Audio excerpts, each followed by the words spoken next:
Welcome back to another episode of Raw Sports Center, man. As you can see, we coming at y'all with the weekly edition of Third and Long, man. We're going to be doing a Week 6 recap, and we're going to be doing a Week 7 predictions, man. As you can see, I got my special guest host, Mr. D. Jones. Got anything to say? Nah, man. See, I ain't never really got nothing to say. See, you sporting it on the Ruston and Neville week, dog. It's Big Neville week. Hey, I kind of, well, we're going to get into it, but maybe I kind of want to apologize already, but it's Big Neville week. It's something that I'm bought into since we, I done came to Ruston, man. Yeah. So, hey, got to show that Bearcat love this week. I know you're going to dive into that one, man. So, matter of fact, since we already on them, we can start the Week 6 recap with that game, man. Start with the first off the top. Yeah, Ruston ended up pulling it off against White. Hey, I guess I jump it off. Like I say, I picked against my Bearcats. And like I say, we went through, and I told you, if you looked at last week edition on the why behind it, because, I just felt like, Washita, we always say is one of the most talented teams around. And it was just the way that they kind of play what we call the backyard ball. And I feel like it was going to give us fits. Now, on the flip side, man, kudos to the secondary. That's like one of the most complete games that I've seen our secondary play, man.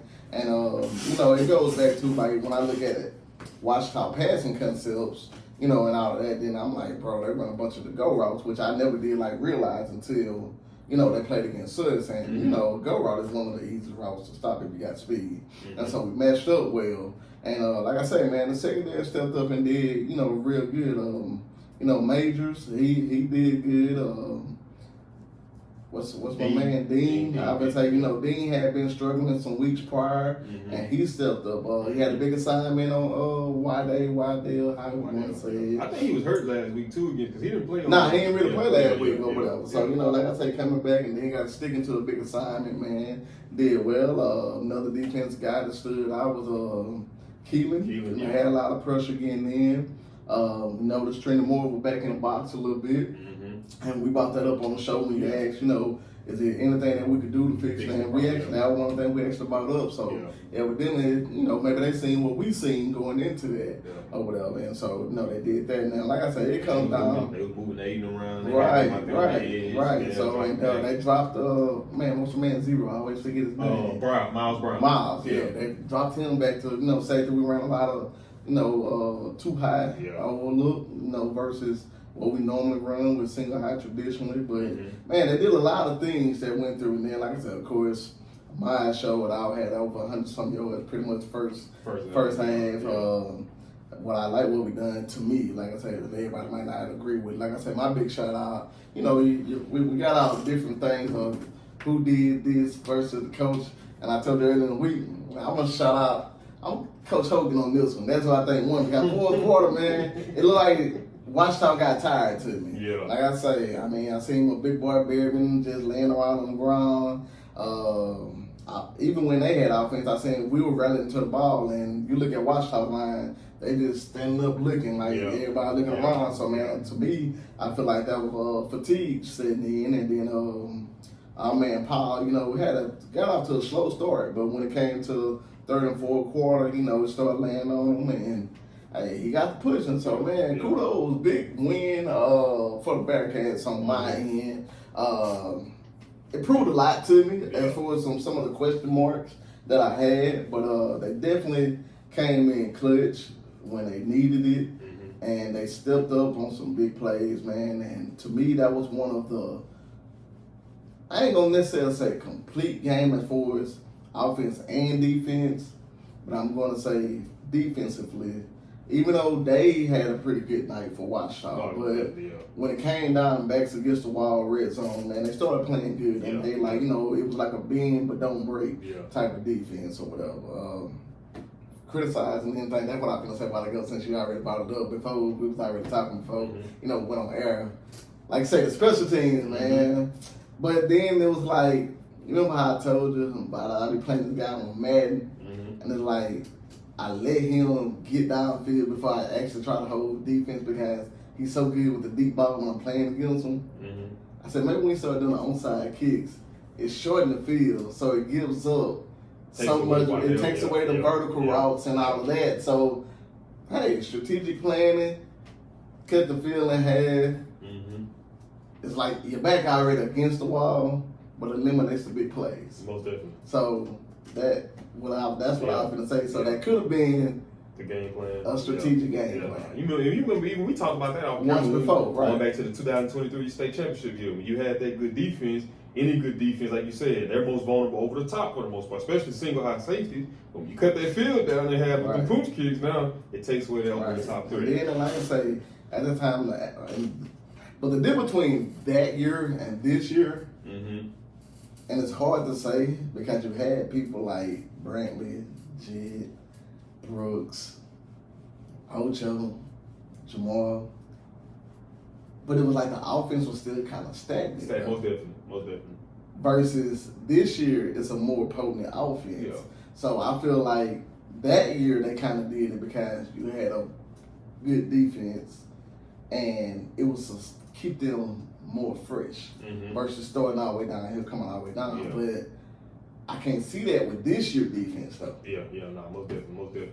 I would say too, this game was, in a sense, like even when you was talking about complimentary football, and it was like I was looking at it when they was talking about, just playing complimentary. It's like not putting the other in a bind in a sense. You know what I mean? So it's like you want to make sure that offensively you're not taking risks, you're not turning. Even though they did turn the ball early on and put them in the red zone, but they still head up. But you don't want to take those risks. It happens. And you don't want to constantly put your defense backs up against the wall in terms of field position. So I feel like that's kind of what led to a little bit of the stagnancy early on. But then too, I noticed too, like early on in the first half, they wasn't really running a lot of jumbo sets. They were just running one tight end sets. And I noticed going into the second half, when they started to get more of a push, they started implementing jumbos and putting them two tight ends on the field to try to create those extra gaps and all. And then like you say, even defensively, like for me, I'm a big defensive freak. So I was looking at what they was doing. And they just was incorporating a lot of blitz, kind of similar to what Stephenville did weeks previous. And I seen they kind of trickled it in the game against Stephenville, because I was talking about that. Whenever they was actually getting pressure on the quarterback, it was those blitz.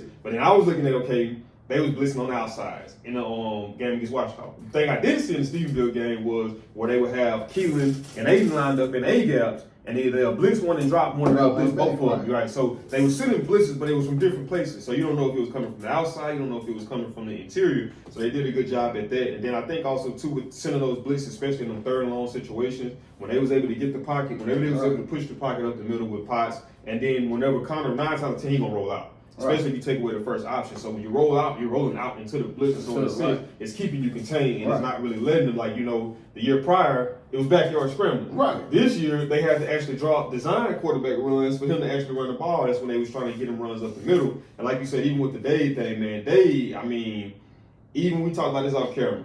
I don't know why they kept taking the football out of his hands. Because that dude was averaging 5 yards a carry. So I would have been like, man, you know what? Until y'all stop this, then we'll make an adjustment. and that's why I say, like I say, not to try to defend my pick or anything for picking Washington. Yeah. But it was like you had a game plan, and it was working. Maybe it wasn't working to the pace or the speed that they wanted it to, but it was working.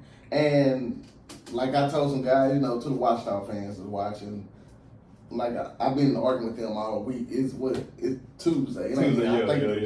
But we still argue about Friday. But that's over. And we supposed to be prepared for right. But they, said something about the refs cheated and all that. But refs didn't cheat, man. Like I say, to me, if anything, take the blame on the coaches, because I feel like it was scary play calling. And like we've talked before, you come down to some 4th and 3s.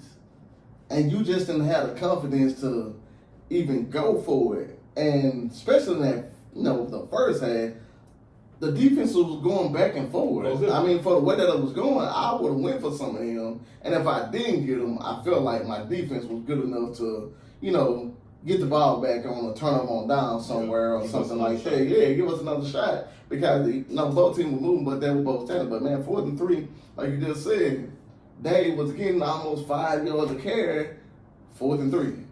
That's 2 more yards to spare, man. And like I said, even on top of that, game planning, Waddell didn't even get the ball talking about. You got to design things for them to get it. So it's like we always say, Washington has one of the most talented teams, bro. But for some reason, it just doesn't all click. Most definitely. And like I say, and I don't ever just want to put it solely on the coach, but it's a breakdown somewhere, man, between with the talent that they have, with what they come out and produce. And like I say, we run through the big win over Sterlington. I think the Sterlington win is more impressive than the Franklin Parish win because of who Sterlington is. But other than that, really ain't been tested too much. Yeah. And there was a big test for them. So it's all about how you make good adjustments moving forward now. But like I say, man, and like I say, even from a Washita standpoint, it ain't nothing really to hold your head down on. I mean, y'all had opportunities to, even shift the outcome. Like you say, you missed 2 field goals, those points were taken off the board. You end up getting in the red zone after the turnover, going for it on 4th down, you didn't get it, so that's another points off the board. And then you had the punt that Ruston ended up blocking for a touchdown. That was something that kind of hurt you, but it was still things in there that y'all kind of did good defensively. Like you said, now with Waddell, especially when you know that Ruston was blitzing on a lot of them 3rd and longs to try to get the ball out your hand quick, you probably want to try to find other ways to get the ball in his hand, whether it be on jet sweeps, quick wide receiver screens, because Ruston was playing that soft coverage, not trying to get beat over the top. So you do want to see different. You see them getting those gotta have it guys involved a little bit more. Like the previous year when they played Waddell, man, that first half, that dude probably had like 6 catches in the first half alone. Right. And then like you go from that, and that's my thing. Like as a coach, I'm gonna look from year to year. What worked last year and what didn't work, I'm gonna implement what did work, and I'm gonna take out what didn't work, and then combine them with what I got going on new this year. And like I say, I watch Washita closely. They didn't really do what they had been doing the prior weeks, man. So, like I say, it looked like maybe it was a game that they didn't want to mess up and want to win so bad. But man, when you playing ball, you say, you gotta let them hang, bro. Me and Levance, when we be talking, that's one of the main things we always talk about. So at some point, you want to take your training wheels off. Right, that's what I'm saying. That was like they just kept them on all night. Yeah, most definitely, but that was a good win by the Bearcats. So now we're gonna jump into the rest of these games, man. So after that one, we had Airline versus Parkway. That's actually one of the ones that started off the week. Which ended up Parkway ended up putting that thing off 48-43. Like I say, when you text me, you like, bro, you watching that game? I was like, man, I watched like the first half, and they kind of just seemed like, actually a good game. I don't know, man. They just kind of seemed stagnant, like both it started off slow. That second half, man, and I'm about to tell you, even if you just go back and look at the second half of the game, man. Second half was a legit game, man. Like for real. I mean, and then the commentary over there, them guys. They so funny. But man, the Airline did some little package. They really couldn't throw it like talking about. So they threw what's your boy name? Darby. Yeah, they just threw him on jet sweeps. You talking about something? What number is Darby? Hey, number 1. You talking about? Cause throwing me for a loop, bro. Cause I'm like, hold on. I'm like, this kid's supposed to be a receiver. Like, this kid running the ball. Like, talking about. Airline said, we I can't get him. That's the same thing with Waddell. That's a perfect example of what Washita should have did with Waddell. And I'm talking about 3rd and 23. He come on a jet sweep, and guess what? He was getting the first down. Parkway could not stop it, bro. Like, for real. I'm talking about, you knew it was coming, wasn't no ifs, ands, buts about it. I don't know, bro. You see him go motion shift, you're lying over. You knew what was going on, bro. But hey, Parkway still kept calm. Yeah. And crazy thing about it, I was listening to them. That was the seniors' first time ever beating them. Dang, for real? Yep.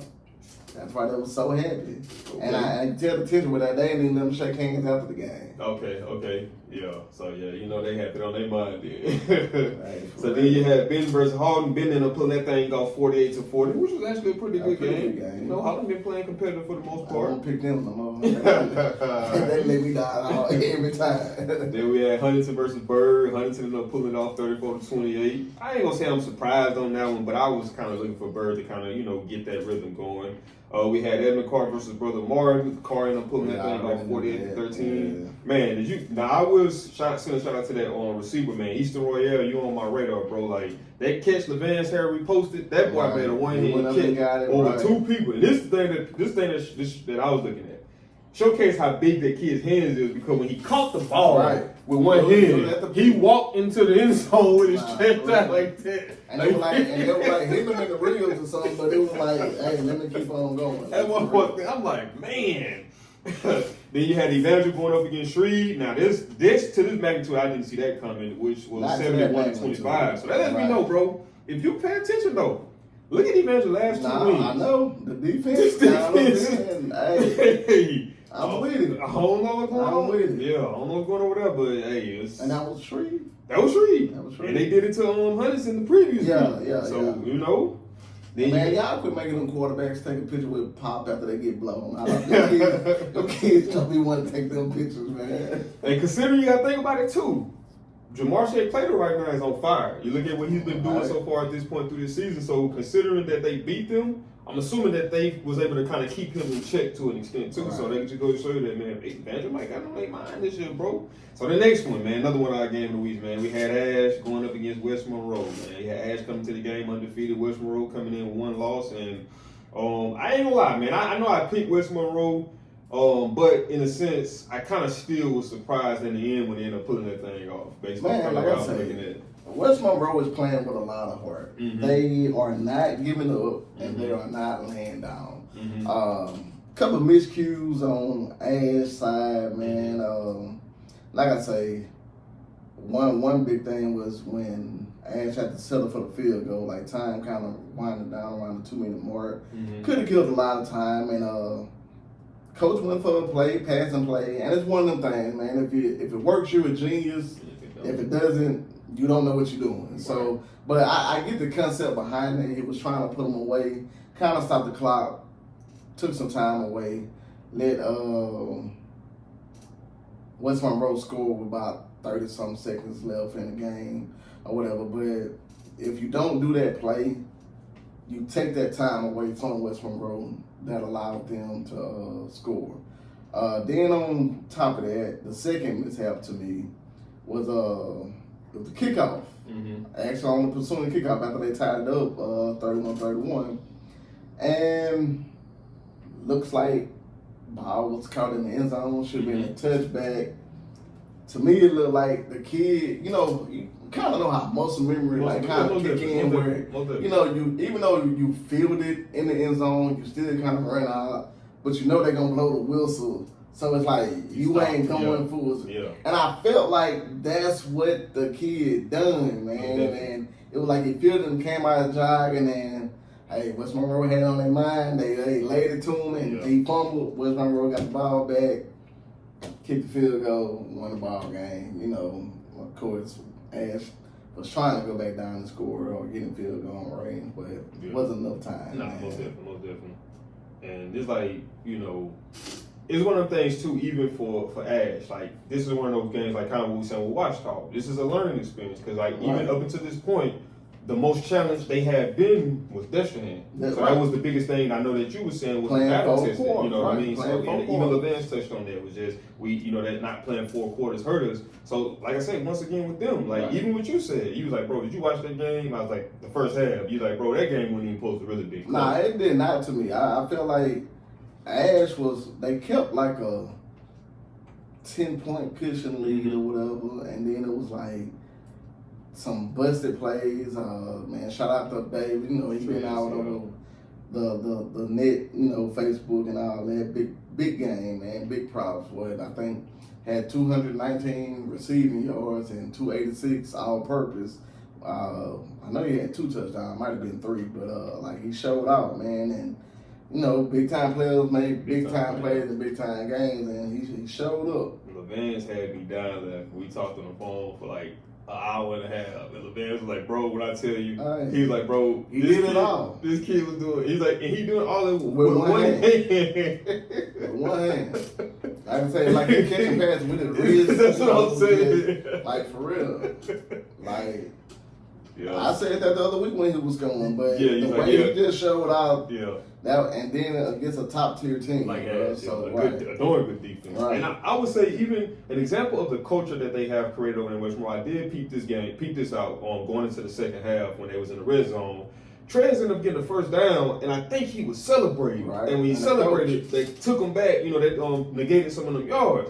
Man, coach come on the field, chewing into him. And, that's one of your star players. Most coaches probably ain't gonna do. They gonna just talk. They gonna just take it with a grain of salt. But it's like, you know, he let them know, like, bro, this is a standard that we play up to. Right. You're hurting us. You gotta, even if your emotions are riding, you gotta be able to. You just can't do that. Right. You know, put us in bad position, in terms of field position. So, but just seeing that and just seeing how even with Trez, like, he didn't get defensive with him. He took it. No, yes, right. sir. That's Yes, on sir. me, Yeah, that's on right. me. And I was like, man, that's goes to And show you what once they you have get, over like there. I say, you know, I've been saying, like, you can see the culture change since Dyers have been over there, and everyone is following in line. And I told you, one of the most dangerous teams is when you have a team and all the players are just bought in until what they're talking about. When old kids are ready to run through a wall for a coach, they gonna play harder than anything, and sometimes that outweighs the talent of a team. Most definitely. And that's what's been going on. They beat Catholic, they beat Ash, they beat Pulaski. It just, they having a will to win, man. And that's the little stuff that's the weight room.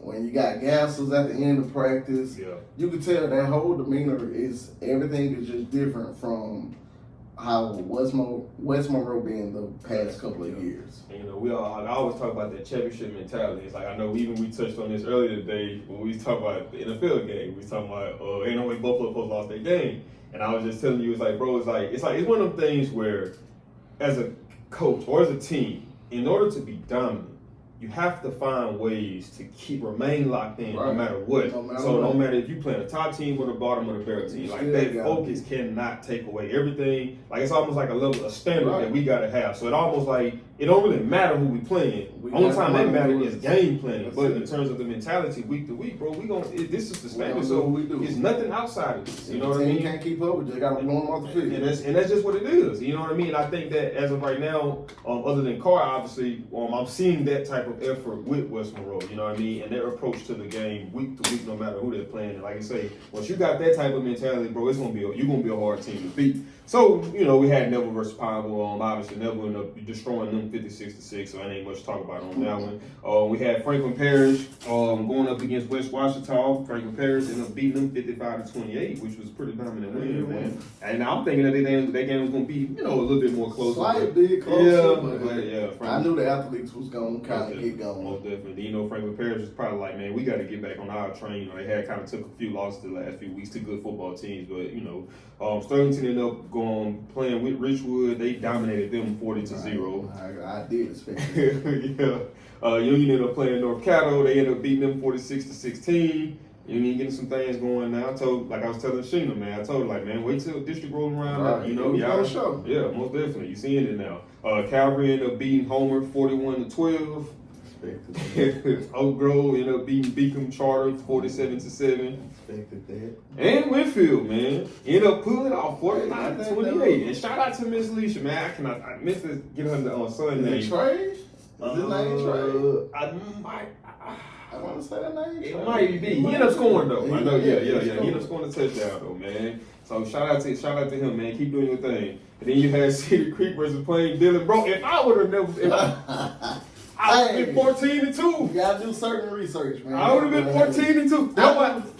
Hey, I started to from that. I was like, man, I'm almost in the sense, especially for teams I'm not familiar with. I'm gonna go look at the game before I write them on there. They're gonna know, okay, this is what I'm dealing with, man. I knew that was a win. I knew I took a lot of gambles.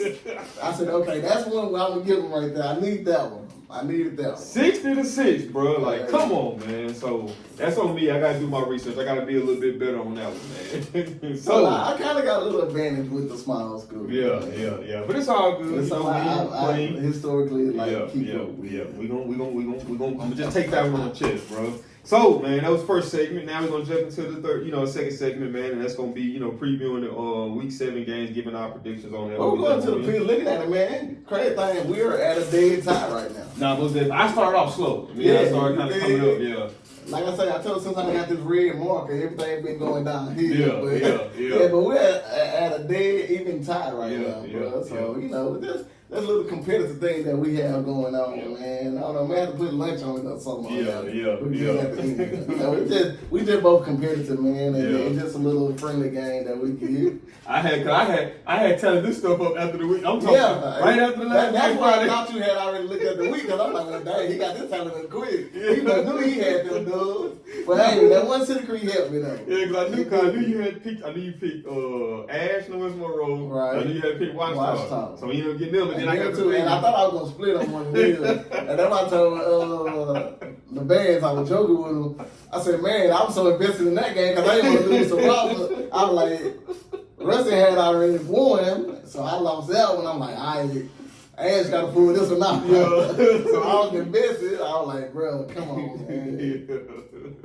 So, but you know how we do, man. We got the what we call it the prelims lined up. You know, we got the games leading up to the top games. You know, we got the top games reading down the main our main events, not discrediting no other games. Which we got Union versus Calvary. You got Tioga versus West Washita. Got Captain Street, which was a weird one right there. That's a weird one. Captain Street versus I think they played like that last year too. Yeah, I really do. Yeah. And I think Captain Street pulled that one out when they did that last year. Yeah, because that boy, I think they put that. Yeah. So then you had Washita versus, I think, you're right. That show did play that last year. Yeah, think about it. Yeah. You had Washita versus West Monroe. Now, another one that we can kind of talk about leading up towards those games, too, is which one you was talking about? Oak Grove and Maine. Yeah, Oak Grove and like I say, you know, that's another one of them things where, like I say, it's just being more in tune with what we call like the smaller schools or whatever. Like I said, that's kind of what I grew up in. Being from Vernon East, District 1A, Oak Grove and Mangum both were in 1A then, and now they're both in like that, division. What's that? 3 or 4? Division 3, I believe it is. But they've always been a rivalry, man, and they always go back and forth or whatever. Yeah. I mean, some great guys done came from that, man. If you ever been around the Kevin Browns, the Gavin Catos, the Dashnet Rogers, man, it's just a long list of people, and man, it's a big rivalry that way or whatever, around. That's kind of like a little bit past Monroe, and it's like back off with the Faradays and about there, because even last week, Faraday and Mangum was a big game that we didn't put on last week, but it's like not that we leave them out, but like we say, we try to go to what the fans want us to go to, and for whatever reason, it's more our range is kind of Monroe to Shreveport in a sense, or whatever. And like with them being on the outskirts, it'd be like that. So, but that's what no knock. That's why I always be telling y'all too, man. If it's some teams y'all want us to include, man, I don't care if it's 1A, 2A, man. Just let us know, and we'll most definitely throw them in there. So, like I say, Mangum is a team that I'll make sure that I can start including them in there week to week. But we can kind of touch on that one briefly, and then we'll head into the Ruston versus Neville. So, man, we're gonna go ahead and get this thing popping, man. So we're gonna start the week off. We're gonna get position. So we're gonna start this thing off with Airline going up against Halton. Obviously, I'm picking Airline. Yeah, I just said I ain't picking Halton no more, so I wasn't lying. And then Airline coming off of that loss too. I know they ain't trying to drop another one, so Halton. And I know we talk about the defense over there in Shreveport, man, but looking at that game, Airline has a decent defense, man. Don't really get that much pressure up front in a sense, but man, I like the way the second line of defense is, and on back with the secondary, man. They look pretty good. I mean, and definitely got like the look as far as what a DB should look like, man. I mean, maybe a more aggressive coach or something. I mean, I don't know what the case is, but they look pretty decent, man. But then it's also one of the things too. When you look at the retrospect of Shreveport football, other than Bird, everything is all air raid. When you come down our way, it starts to become a little bit more physical. You got I formation, triple out. So you see a lot more of that. So it's almost like you become so accustomed to that that's kind of just become the basis of what you get on. But you know what? It's crazy that like I guess a geographical area got to do with that all the Shreveport schools kind of play the same. Other than Bird. And then they the only exception. Ruston and West Monroe, or the Ruston and the Monroe schools or areas, they kind of play the same. Yeah. And then again, I guess touching on the Ruston and Neville, like man, what's your man over at Neville saying? I always forget his name. Coach Collins. Colin was saying, it's like, so many other coaches branch away from them schools that I guess you kind of keep the same system in place. And maybe that's the same thing that goes on in Shreveport where a lot of them coaches kind of been up under each other. So everybody like to throw it out and play 7-on-7. So now, man, we got Evangel, who coming into this game fire hot. They've been on the winning streak after they dropped their early one to Neville. They going to be matched up against Ben.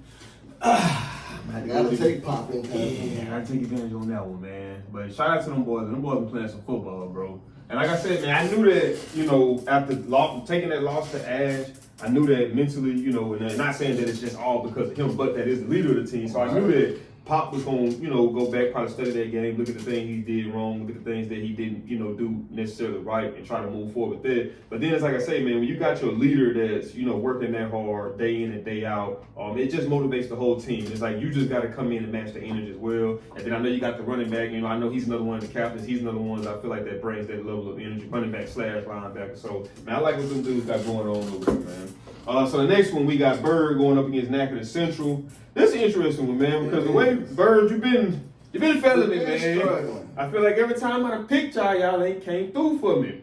And like we said, it goes back to one thing about Natchitoches Central. They've been scoring some points. Like granted, like you made a good point. That them points could be after y'all been getting balled out. We still ain't with the good side. But at least I have. But I just don't know if Natchitoches Central gonna be able to deal with that ground and pound. Slow and steady. So I think slow and steady gets it Bird. done for me this week.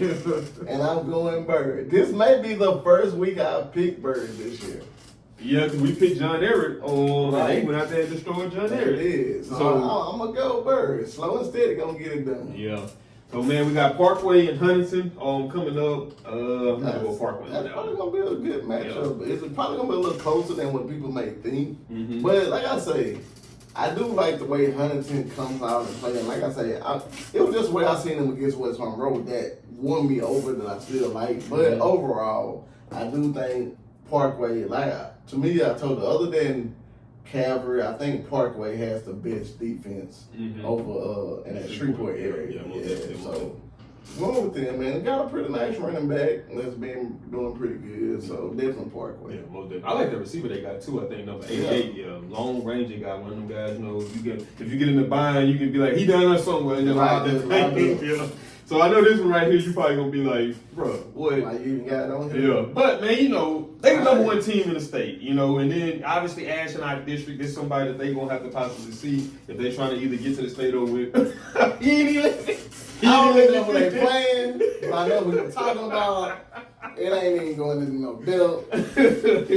Unless they got Capital BR, dude. Nah, they got Jesuit. All right, but Jesuit been playing some ball though. No, most definitely. Jesuit been playing some good ball, but I just think Carr has too many athletes. Yeah, most definitely. Oh, so after that one, man, we got Ash. Now, Ash, we ain't put y'all in there for the game in the week, obviously this week, because we already know who y'all got matched up with. But you got Ash versus Pineville. I might even put that one in bigger left. I got Pineville, boy. Hey, boy, now you be talking about some when you be getting to about that the rig and the fix and stuff, you be missing me with that. Now, if that was to happen, hey, that's when I might buy into your theories. But that theory is only on the pro level, bro. We'll get into some deeper conversation on that. That's on the political side of things. I think it's a little bit in college, but mainly in pro. Yeah, but ain't no way they supposed to be the dog, man. I don't even know. Then after that one, man, you got Franklin Parish going up against Peabody, man. I like what Franklin Parish doing right now. That's why my people, but like I say, I like what Franklin Parish got. Yeah. So then after that one, we got the Grant versus Wiseman. I know Grant was telling me about that. Grant has a nice run. Yeah. I know Grant, he was telling me about that. But I think on my end, Wiseman is one of them teams I almost like how West Monroe got that culture change going on. So I'm going Wiseman on that one. I'm gonna stick with my familiarity, and that's gonna be Wiseman. You know, we done threw them in here a few weeks. Right. I haven't heard too much about Grant other than LeVance telling me the other day about the running back. Yeah. So after that one, we got Carroll. I threw Carroll going up against Bastrop in there. I think I'm gonna have to go with Carroll. Yeah. Bastrop ain't won no game. Bastrop ain't won a game. It's crazy to go from what you had last year to not even putting up, man. My guy, Big Tank, Coach Tank, but I don't know what's going on. Yeah. So now we got Sterlington going up against North Webster. You know I'm gonna have to ride with Sterlington. Gotta ride with what you have. I mean, I'd say it's one of the things where we kind of already knew how this week was gonna go. Mm-hmm. It wasn't that many just exciting games up on the prelims, but you know. So then, you know, we got to throw shout out to Miss Alicia. We got to throw Winfield in there. We got Winfield going up against Manny. I think I'm going to have to go with Manny on that one. But we told you, we was going to ride. We going to pick what you want. I got you. Yeah. But on this one, we picked the right one. And then see, one thing I got to do too, you know, like I say, we competitive. I got to start taking personal bias out of some of these picks and start going with who I know probably what you know.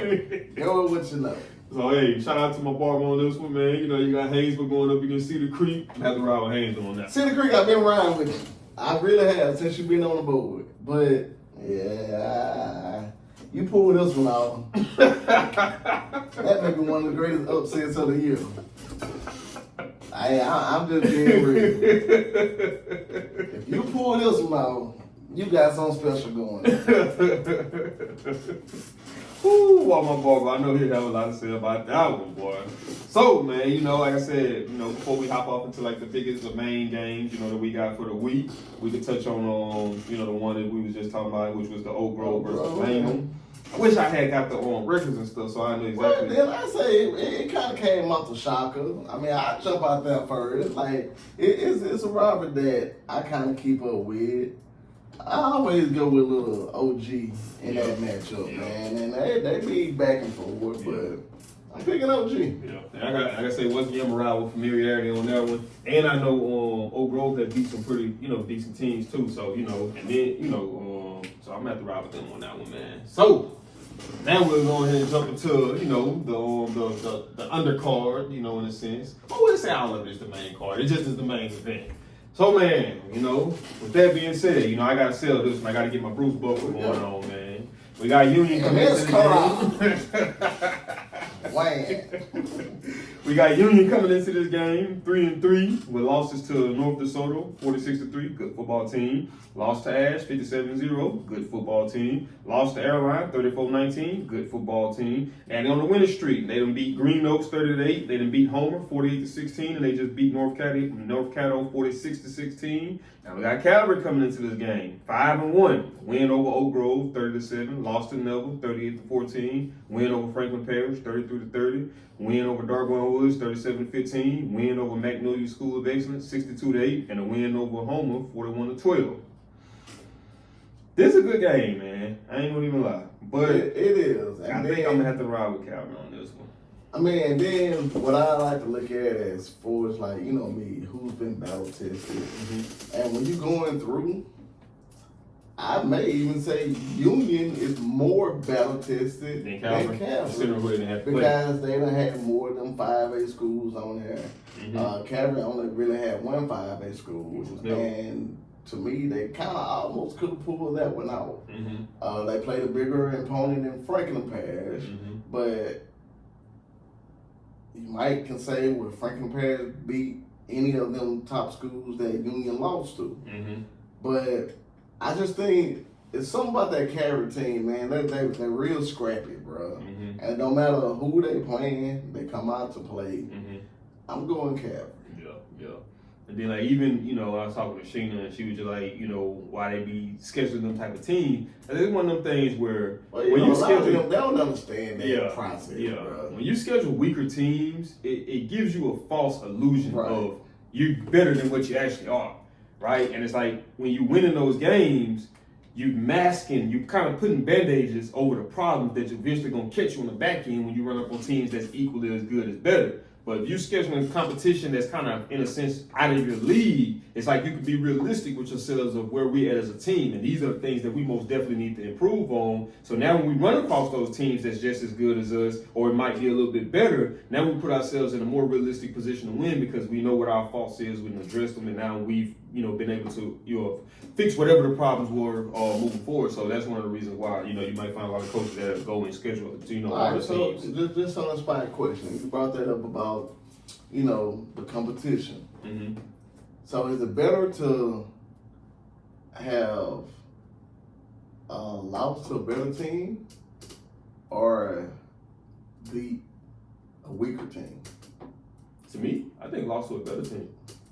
Because I say, when you beat a weaker team, you start to develop this delusion of we're better than what we actually are.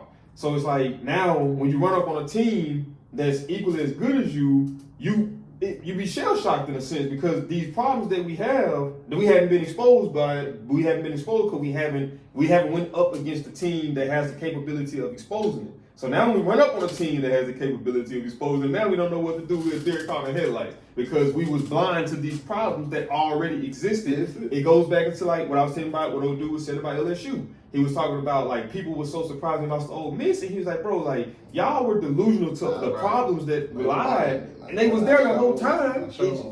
Right, but just because they was winning, everybody just chose to overlook it. But nobody actually paid attention to the detail, and even when they were winning, how were they winning? Right, and look at who they were beating. So that's my take. Now I'm just thinking about like this game, because like I say, you probably had a broken team in Union in the beginning to where like they were really getting a run clock put up on them for 3 weeks in a row, bro. So it's like, is it diminishing their mood and their spirit? Right. Yeah, I get what you're saying. That's why I'm asking. Okay, I get what you're saying. But then again, like I say, it does like, well, dang, man, I can't move this big dude out the way. But then when I, go get somebody my own size, oh man, I'm better and not even realizing. Yeah. So like I say, you know me, I say, it's a such thing as a good loss. Oh, but a lot of people don't believe in that. They're like, I just want to build confidence off of a win. But like I say, if I ain't find, who I need to be, then you ain't like that. Then look at it like this. The teams that you beating up on, you're not going to see in the playoffs. So you might even beat however many, 8 teams that was below your level, and 2 teams you beat might have somewhat been close to it. When you get in the playoffs, there's nothing but good teams now. So what you gonna do? Find yourself out in the first round? Because like I say, once again, your problems have been masked because you hadn't been exposed, because you hadn't played a team capable of exposing them, So that's just my take on it. Kind of like what you said about what you did with Majay when he was younger, when he was out there playing. Most parents be like, oh, I'm going to take it easy on him. Nah, you out there playing hard, because guess what? You ain't beat me until it's your time. Right. So if you playing me this hard, just imagine how it's going to be when you go up against kids your age. It won't be down today, though, man. So, that's my take on it. So now we can move on down to the next game, man. We got West Washita coming into this game 3-4. They got lost to Oak Grove 14-6, lost to Richwood 20-15, win over Jonesboro High 62-13, win over Winfield 57-32, lost to Sterlington 49-8, win over Caldwell Parish 28-6, and a loss to Frenchman Parish 55-28. We got Tioga coming into this game 6-1, win over Red River 21-12, lost to Sterlington 47-31.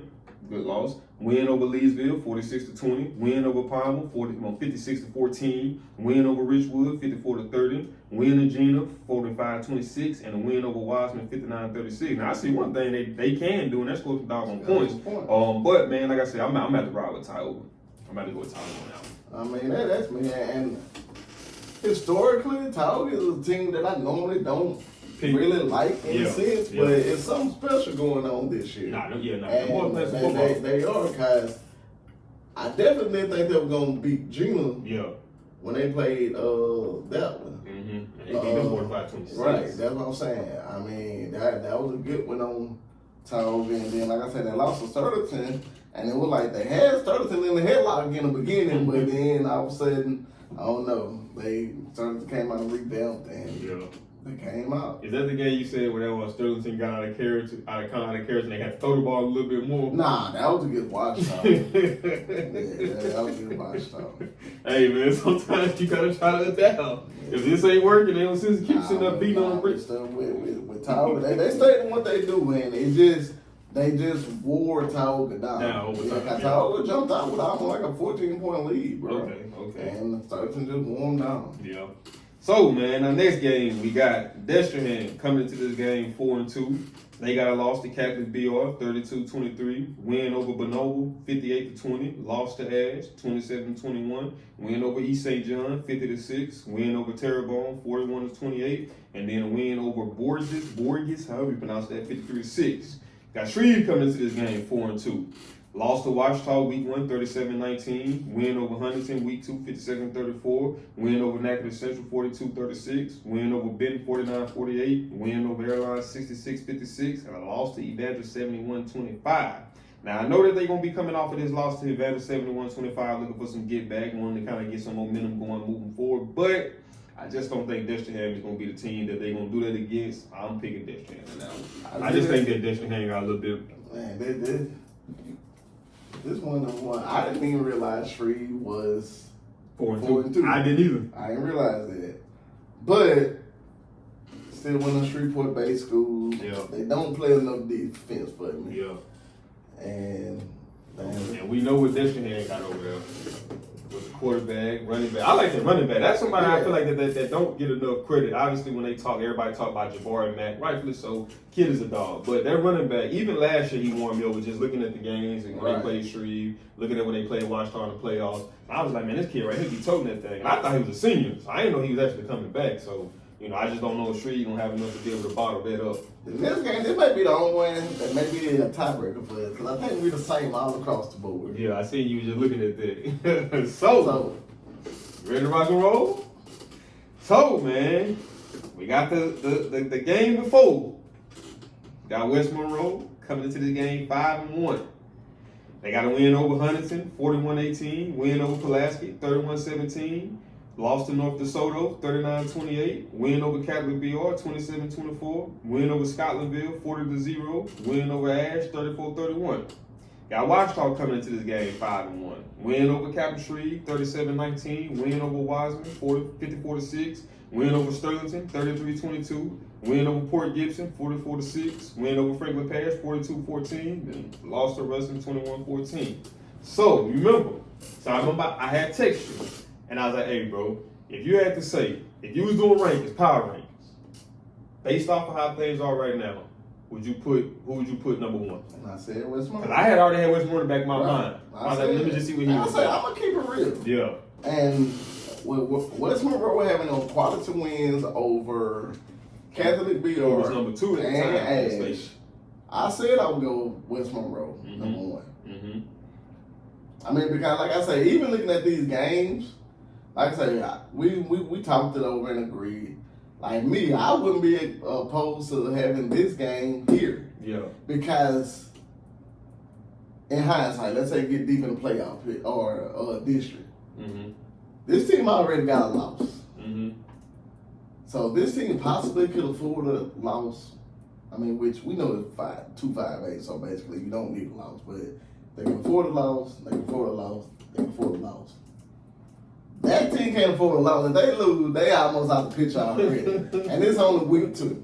So the Ash got pound. That's what I'm saying. So, it put a lot of significance on that game. Mm-hmm. So I get what you're saying now about that. Yeah, but still on top of that, we just know the history of the other one. Yeah. And the history rides out. Yeah. And like a Duke Carolina matchup. So yeah. It is what it is. Yeah. But what you got right there? Oh. Another game. Man, this game exciting. Man, it's like, see, with me, mm-hmm. it's a certain style of play that I like, or personnel. Let's go with that part. Mm-hmm. No, I'm a gamer. Mm-hmm. I play college football, play Madden. I play really any sports game and any like military game, but sports is my thing. If I could pick a high school team that has what I like to play with, it would be Ouachita. Because I got my quarterback that can throw. If you get in trouble, I can run out the pocket. Mm-hmm. Like, Connor kind of reminds me of, like, you know, on a, you know, we ain't comparing to him, but I'm just saying, like a Lamar Jackson. No, most definitely, yeah. Or no, I'm gonna go like this. If I had to compare these teams to like NFL team, okay, I would say Washita would be like me picking Eagles on Madden. Eagles, okay. Where I got a good quarterback that can throw and run, but kind of manage the game. Yeah. I got Saquon and Dave. Yeah. And then I got Waddell that's like AJ Brown Smith. Or either one. Yeah. Right. So it's like you give me my three elements that I need. I got a good quarterback. Mm-hmm. I got a X factor at running back. Mm-hmm. And I got an X factor out there on the edge to do what I need to do. Mm-hmm. Then you can take Big Berryman. That's almost like my man Carter. Right. Yeah. So he can get up and disrupt some stuff. Yeah. And the defense ain't bad, like you said. Not. They just get undisciplined at times. That's do. the biggest thing. But it's not like they just getting drugged all game long. Right. West Monroe is more like a almost how Westchester is playing right now. Who? Pittsburgh. Yeah. Where you got DK Yeah. and Davis, where you got one receiver. Aaron Rodgers ain't getting around. They QB don't do it. But I mean, it sounds funny, but think about the comparison of the setup of the teams in a sense. You know, you got plenty like that's really a banger. So he's running like what's or maybe you know what? I'm gonna get him. Let's say what you call it. The Patriots. Patriots playing ball good. Yeah. Let's say the Patriots. And then you got Diggs, Trez. Right. So yeah. Right. So that's what I'm saying. So something like that, bro, and that kind of demeanor. But Washita would be my team that I pick because I just like the elements, bro. Not most definitely. But I just don't know. I already know who I'm going with. I know you know. I already know. Man, I'm gonna do like you normally do. Hey, I already know who you're going with because, and it sounds stupid for me to say, you just asked me who was the number one team if we had to put in state, and I say West Monroe. But what did I say with NFL stuff? You still gotta play, dog. So I don't care what your ranking is, you still gotta come out there and execute. And that's the biggest thing. That's what it all really boils down to, honestly. I just like West Monroe. Mm-hmm. It's almost like heart against the athleticism. Most definitely. See, this thing I'm wondering too. And granted, you made a good point. And I was like, when I was talking about the Ruston and Washita game, I was like, bro, Washita did not pick up a blitz all night long. Every time Ruston blitzed, they had free runners at Connor every single time, which made it hard for him really to be able to create anything down the field. So my thing is, and like you said, but they hadn't seen nothing like that. So obviously, a smart coach gonna go back and watch them and say, hold up, they struggling against blitzes. They can't pick up blitzes. They can't identify blitzes. So we're gonna implement that. Now on the opposite end, a smart coach gonna say, we didn't pick up that blitz. We didn't pick up that blitz. We didn't pick up that blitz. We got to get better at our blitz pickup. We got to get better at our communication. So who knows? That might not be the same thing there. Now, my thing is, looking at West Monroe offense, like personnel-wise, I get what you're saying with the Patriots. Right. But to me, play-wise, it almost similar to Kansas City with all them little quick little routes, like the little quick little passes. I get it. So my thing is, I'm looking at Ash, and I'm saying, okay, to me, this is my honest opinion. I do believe Ash has the best defense in our district. That's just my honest opinion, right? And I'm saying, okay, they were struggling to tackle in space. Now, it could have been lack of effort. It could have been, things that kind of played into it. Could have even been fatigue, right? So I get that. And it could have been just overall low morale just because of the way the game might have been officiated, right? But I'm saying, okay, if they were missing that, can Washita make them tackles in space? And we seen at times, now granted, I get it, it is a mod, that whenever they did throw little quick balls to the mod, they was missing them tackles in space, right? So who knows? They might be something that they might have been like, okay, we got to put attention to detail on this. We got to focus on effort. We got to focus on rallying to the ball. We got to make sure that we're approaching tackling as a team thing opposed to more individual thing. So that's just my biggest thing. Are they going to be able to make those tackles in space? And I get that. And then, like I say, you brought up the quick screens and all that, like Kansas City. But who are they all going to? Trez. More like one person. More like I just can't see how a team, it's 11 people out here. How do you let basically one person beat you? I don't care if I gotta just run one person that way or something, bro. Yeah. But can you double team like them screens? Well, like them little quick throws? It's just a different flow though, but and see, and that's where rallying to the ball, the athleticism and all of that. Yeah. And I feel like Washington has more athletes than West Monroe on the field at a time. And Washington defense played good against Ruston for the most part. And like got in trouble, they just had no answer for Ahmad. Yeah. So then I look at, you got Trey and Ahmad, the type of stature. We know what helps Ahmad is his size. Size, most different.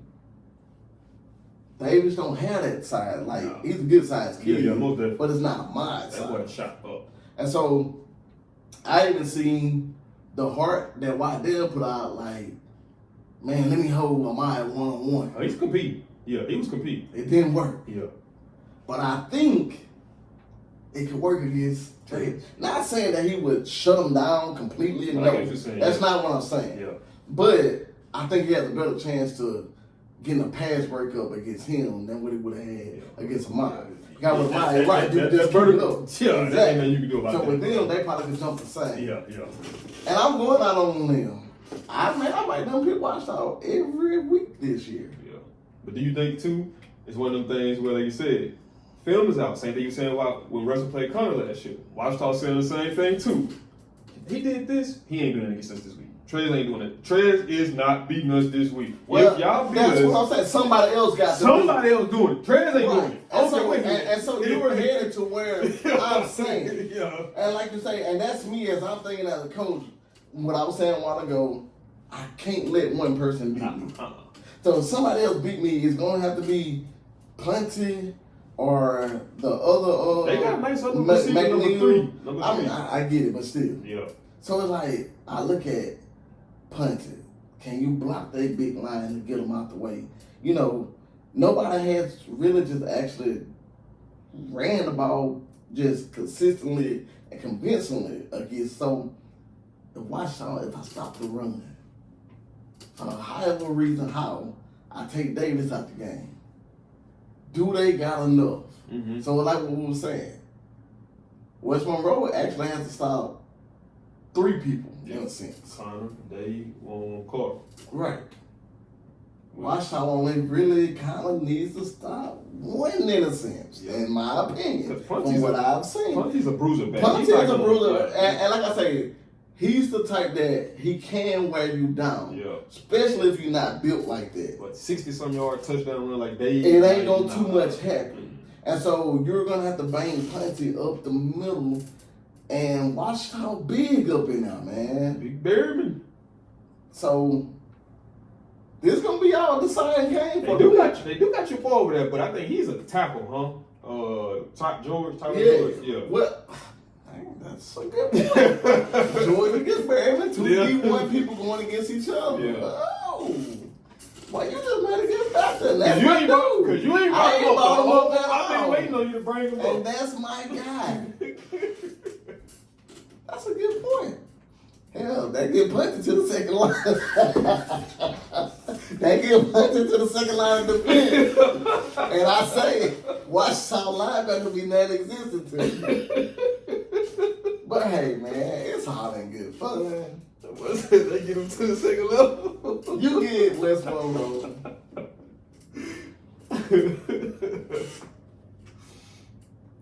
I watch bro. Yeah. Just going out on a limb, they done lost 1. Mm-hmm. They may play a little bit harder. Mm-hmm. The coach gotta get something out of them. Yeah. And if you don't respond this week, you would just basically wait in playoff time. It's only one other game that you're going to have on your mind, like talking about. And that's whenever they got to play Neville. Neville, yeah. So if you drop this one, you fall to 0-2. You know you got a big one coming up in Ash. I just don't know. Ash is well matched up with him. No, most definitely. I like Ash. And so the only other big game you gonna be looking for with it being a Monroe's based game is Neville. So you got to pull something off to get this game. And one thing I do know, defensively, I like Coach Collins. So a lot of them blitz packages that Ruston was dialing up, you most definitely gonna see a lot of them with him.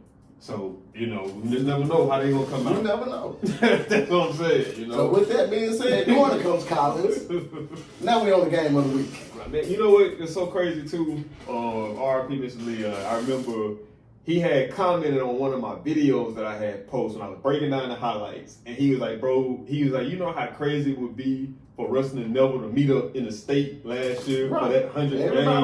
I was like, "Man, yeah, that most definitely would have been crazy." And I know I was really pulling, you know, because obviously, you know, I like Neville, so I was really pulling for him. I was like, "Man, I hope they even would pull this game off on Central, and we can get that Ruston versus Neville in the state championship game." I think the way you feel about Neville, that's how I overwatch. Yeah. Nah, and great thing about it, normally, I hate the way that maroon look, but I just love that personnel. Yeah, nah, most definitely. I like that personnel. Yeah, so we gonna get into this thing, man. We gonna get this thing rocking and rolling, man. So we got Ruston coming into this game. Well, matter of fact, I'm gonna go ahead and put my team on them. That way I can do it. That way I can focus on talking. Well, hell, I think everybody's going. It's Big Neville week. Yeah. So I can focus on. We already know. Yeah, we can just talk about the pros and the cons and what we gotta do. Yeah. We both going Ruston. That's the extra order. So let's get that right. I want to focus on talking. So we got Ruston coming into this game, you know, with a win 5-1, with wins over Acadiana, 49-7, win over Cabot, 63-14, win over Longview, 38-35, win over Midland, 49-21, lost to Stephenville, 28-12, win over Washita, 21-14. We got Neville coming into this game, 4-2. Win over Evangel, 33-32. Win over Calvary, 38-14. Lost to Oak Grove in Arkansas, 36-7. Lost to St. Thomas More, 27-23. Win over Sterlington, 28-21, and a win over Pineville, 56-6. So we don't count the Pineville game. So we're gonna look at, you know, the credible wins they got. You know, they got a win over Evangel. I know you said, you know, Calvary played them pretty good, but I just feel like they were supposed to beat Calvary. They were. And then, you know, you go to the St. Thomas More. Had opportunities within that game to actually win. Matter of fact, they were leading going into the fourth quarter. So, like 14. That's what I'm saying. So things just didn't go. Just started out 16-0. Right. That's what I'm saying. So you're looking at that, you know, obviously they got to win over Sterlington, you know, and in a sense, you're supposed to beat Sterlington. You know, they end up beating them 2021. You know, obviously, you know, Ruston got wins over Acadiana, win over Washita, which is one of their most credible wins, and then a win over Longview. So this game right here, man, you know, when I analyze Neville as a whole, and I'm looking at kind of like what we saying about with West Monroe, and I'm saying, okay, who am I having to stop? Last week to me was the biggest thing that you had to deal with three different guys. You know, this week, ain't necessarily got that. I feel like one of the reasons why Dave was gashing them up was just because you had to anticipate that Connor can keep it. So, you know, now you ain't got to worry about that with Parker because he's not no mobile quarterback. So now we can key in on them running the ball, right? And plus, not saying he's not good, they just ain't got no data in the backfield, right? Their biggest thing is Zealand Young. So now it's like, okay, how do we take away him? Zealand, to me, is a bigger body. He's more of a guy that I feel like is going to hurt you over the top, maybe red zone. But do you think their passing game is a little more potent than what Washita passing game when you come to the concepts of passing? Yeah, when you look at it, yeah, because Washita, a lot of theirs is based off rollout, while they're freestyling, just sling the ball down the field, backyard, opposed to actual drawing. Because he's not mobile, so they got to be more concept based. So I would say so, yeah, most definitely. So now you're getting it with like, okay, Ruston last week, they just had to really defend vertical routes. This week, you had to defend some actual. You never know if it's a curl, mesh concept, smash, all that type of stuff. Right. But then it's still, I'm looking at that factor of Zealand. He's a guy that, now granted, I ain't lie. I will say one thing I will say about Neville, what makes it hard to double team Zealand is that they move him around that formation. They don't just line him outside the numbers. Yeah, they move him on the outside, they move him on the slide. I seen him, he lined up on the tight end. I even seen him in the backfield for play. So now, thinking about that, you're right. Now it takes it, because at first I was saying, all you gotta do is double him and make somebody else beat you. But if you move him around that formation, it makes it very difficult to double team. And like I say, now last year, what I'm gonna go into is the approach. Mm-hmm. And it's like what we was talking about earlier about what worked versus what didn't work. Mm-hmm. But and Neville did get a new offensive coordinator. Yeah.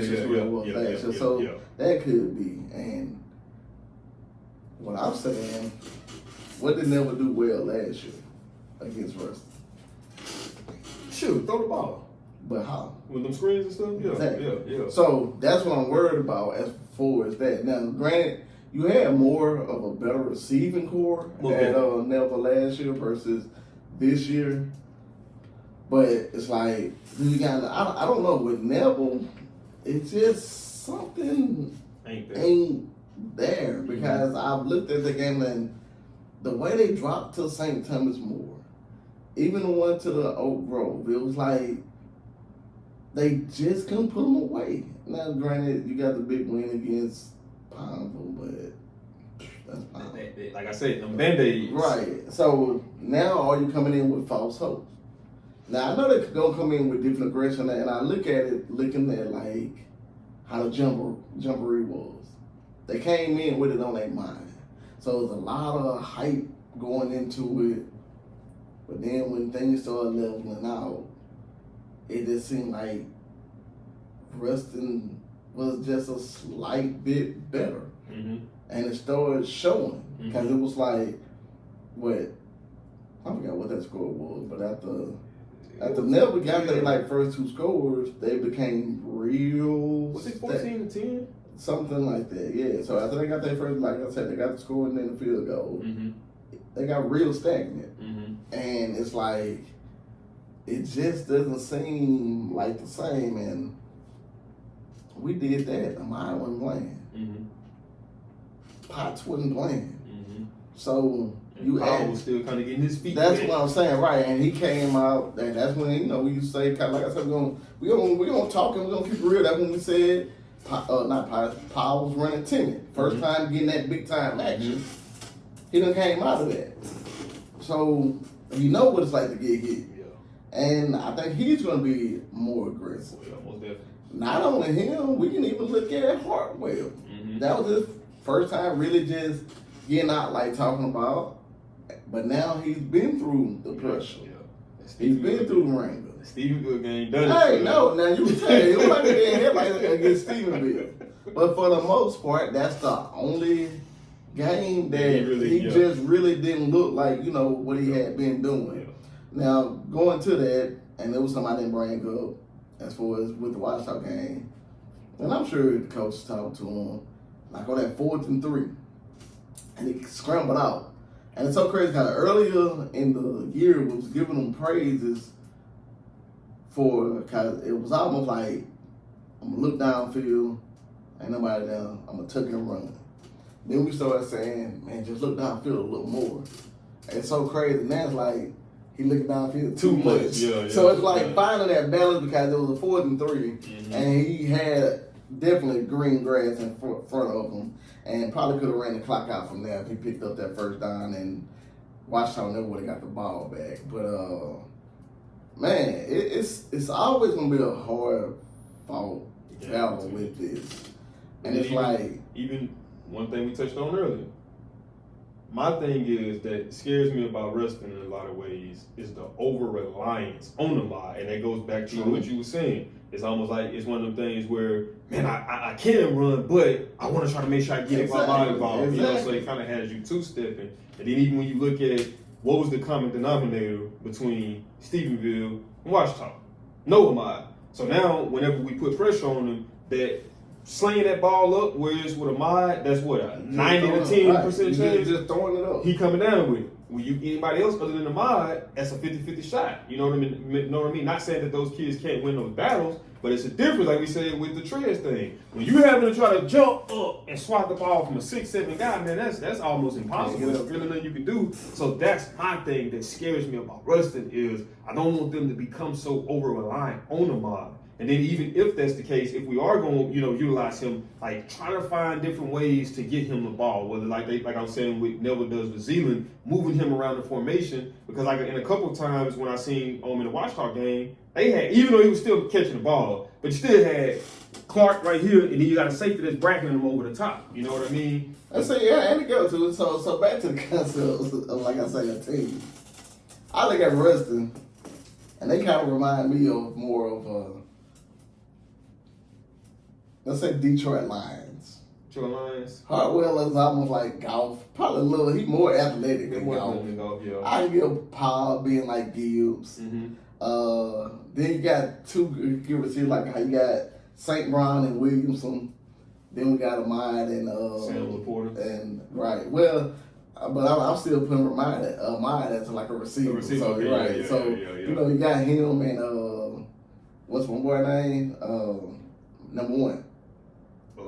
For the Lions? No, number one for us. Oh, Josiah Morgan. Right. So you know you got the two good receivers. Yeah. And so like I say, you can spread the ball around. And honestly, I do like and what I'm saying is like, you take the concept as far as a defense standpoint, playing against Ruston, when you have a mind in the game versus not having a mind.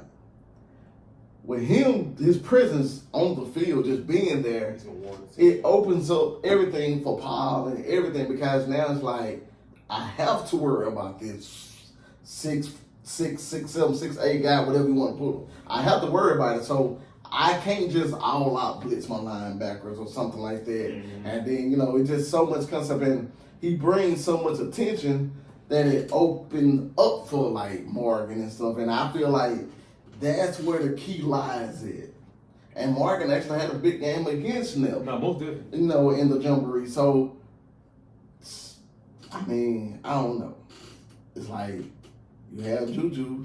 Do he got to focus on Paul coming out the backfield or whatever? So, I mean, it's a lot of chess pieces that you can move around. And I don't like, you know, these type of games, because you can almost throw records out the window when it comes to games like this. And then what's one of the things we said that they struggled against in Stephenville? Blitz pickup. One thing we know about Coach Collins, and that's why I said crazy, he said similarities, because they blitz the same way. They send Jay Reed on one end, they send Juju on one end. Now, I'm not quite sure if they run a lot of different A-gap blitzes, but I know that they do blitz. So it's like, outside. Are we going to be able to pick those things up? Because Hartwell was having to get that ball out of his hand much quicker, you know, most definitely in the Washita game. But the thing about it, so Washita didn't do it, but Stephenville was. But do you think the absence of Ahmad is what allowed them to do that? Most definitely. Because if you send a blitz like that, I'm just gonna throw it up. You putting yourself at a disadvantage yourself sending them type of blitzes, by sending them type of blitzes that like Stephenville would do. So you come out and do that, hey, chunk it up to him. And then if I'm a coach, I'm saying, man, every time y'all get back there, touch him. Because we want him to start getting rattled. We want him to start feeling like the pocket collapsing when the pocket ain't even collapsing. Like how they had Mahomes in the Super Bowl. Right. Half of the time, they wouldn't even really get pressure. He just rolling out because he feeling like I ain't got enough time. And you know, and he rolling out into the sack. So, you know, that is a big thing too. They say it's all about them chess pieces, how they gonna put those things together. And that's what it comes down. And then like even to me, like if you go back to last year, I feel like one of the things that when we talk about complementary football, one of the things that hurt Ruston most definitely was the special team. Because I remember you called it the first time. They kicked that ball down at You can tell. It was coming. He almost returned it the first time. It was coming. They come back. Long drive. I'm talking about work hard, went for it on fourth down. They had to bring the chains out, end up getting it scoring. Long drive. Had to work for it. Very next play, when you think you got a cushion, kick the ball back to Jay Reed. Straight up the middle, 80-something yards for a touchdown. Hey, man. Like I said, you could tell that it was going to that. I'm like, bro, do not kick it to this kid. And that's one of the things that hurt them. And if you watch my videos, you know, whenever I talk about Ruston, that's one of the things that's been scaring me with them is the lack of return, you know, the return in the kick, the coverage in the kick return. We gave up some big runs throughout the season. You gave up a touchdown on it against Cabot. You gave up some big runs in a lot of other games. So that's another thing, one of the aspects of it that makes me a little nervous too. But considering that, you know, you didn't find yourself in that position in the Washita game, and you actually ended up getting a blocked punt for a touchdown in that game. You know, on the flip side, Neville's special team struggled a lot too. Yeah.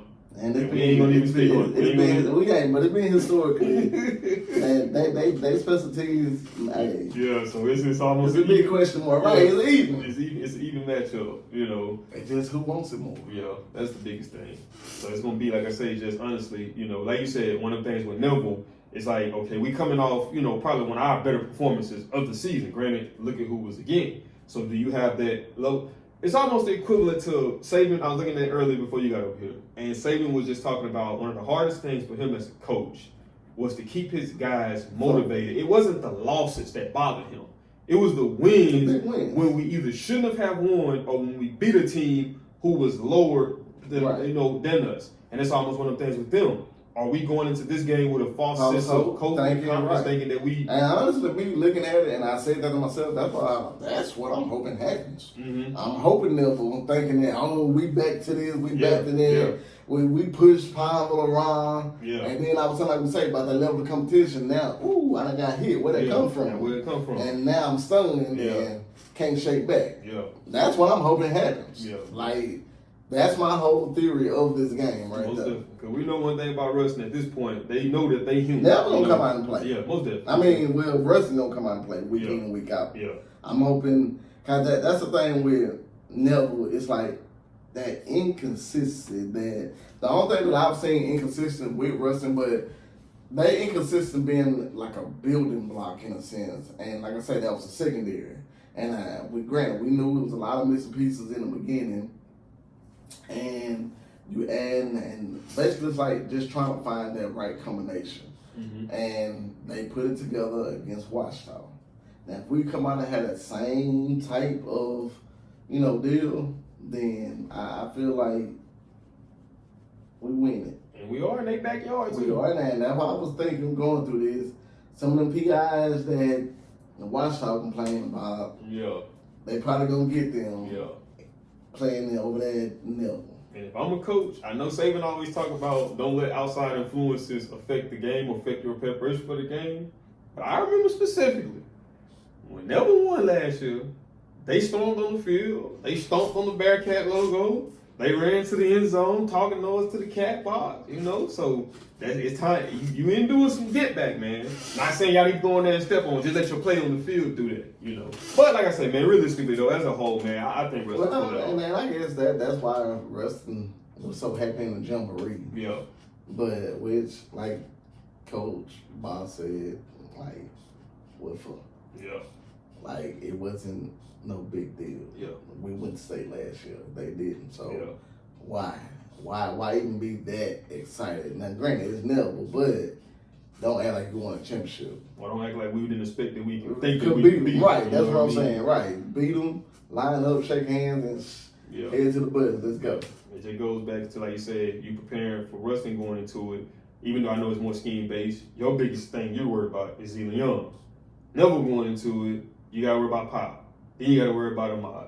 Then, obviously Hartwell can still hurt you with his legs. I just think that from a standpoint of threats, I just think that Ruston has Ruston overall has the better team. And I just don't see them having nobody that can just vertically stretch the defense like, some of the teams that we played prior. So I think Ruston takes it. Now, I ain't no scorer, no predictor, but, I think it's going to be a close ball game, though. I don't think that it's going to be no blowout. I think it's going to be similar to the game like it always Yeah. I mean, that's expected when you got these games. Yeah. I mean, they rivalry games. It's teams that know each other well. So, like I say, it's easier playing probably a harder team that doesn't really know anything about you versus playing a team that you play year in and year out. That's why I don't like the way that they do the jamboree. I wouldn't want to play a team that I got to play this year because you're getting kind of like a feel of what that team is and what they can do.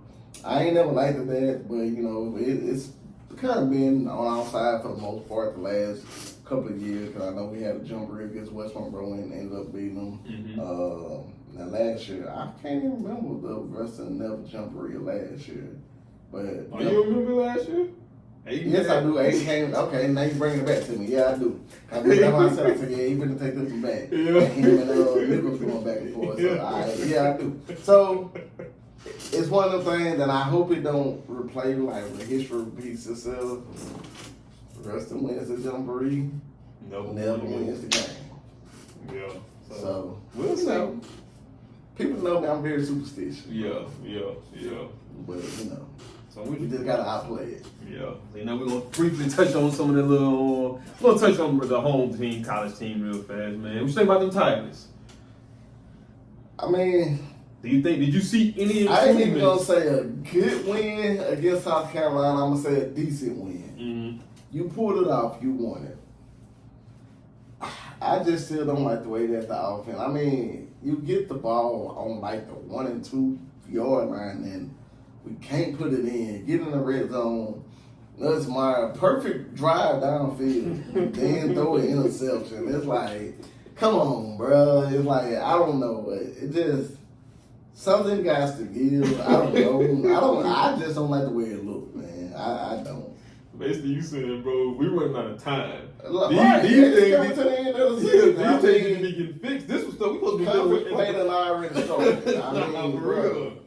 I don't like it. And it ain't looking no better week to week. Cause I'm looking like y'all won, but that's mine still went out there and threw 2 minutes. So I'm just like, you still get sloppy. And granted, it showed that like defense overcame it, but how long against a good team, right? How long can you you do that? playing the Bamas and the Georgias and even probably the Tennessees and so like, come on, man. Then we was talking about too off camera. We was talking about complimentary football, man. Like, boy, if they come out and they are all gelling together, defense getting stops, off the special teams pinning you in the back, backed up position, and you having being put in horrible field position, and the offense being able to put up points and move the ball, man, that score can get out of hand very quick. You know what I mean? So, and then at that point, it becomes hard for the defense really to be able to get in front of it. You know what I mean? Because when you're moving the ball with rapid success, you can start adding tempo in there and keep it going rapid, which hurts with your, being able to put your guys in position, being able to swap out personnel. So, those are things that most definitely, man, that they run out of time to try to get fixed. And, based off what I've seen, it ain't looking too good, And, only time can tell. Maybe there's things being done behind closed doors that we don't see. But I ain't seeing it show up week to week. And also, man, take advantage of what's given, man. Green was hot, bro. Keep feed them the ball. Like, take advantage of the situation, man. Make the defense have to make adjustments in game. If they can't make adjustments, then, hey, we'll beat y'all doing this. Once y'all stop it, now we got something in plan. I don't know, bro. Yeah. But I just don't like the way it looks. Yeah, I ain't looking too good. But, man, I know we done ran a little long on this one right here, man. But like we always say, man, if you guys got some people that y'all want us, some teams y'all want us to include in, like I say, we're going to start throwing Mangum in there, make sure I put them in there week to week. Like I say, regardless if it's 1A, 2A, 3A, 4A, 5A, whether it's Shreveport, Ruston, Monroe area, like no matter what, man, make sure y'all let us know in the comments and we'll throw them in there for you. But if y'all enjoyed this weekly edition of Third and Long, man, do us a big favor, man. Smash that thumbs up button. Also, if you're new to the channel, man, make sure you subscribe. When you subscribe, make sure that you click that notification bell to be notified every time we upload. And we'll see y'all next week on Third and Long, man.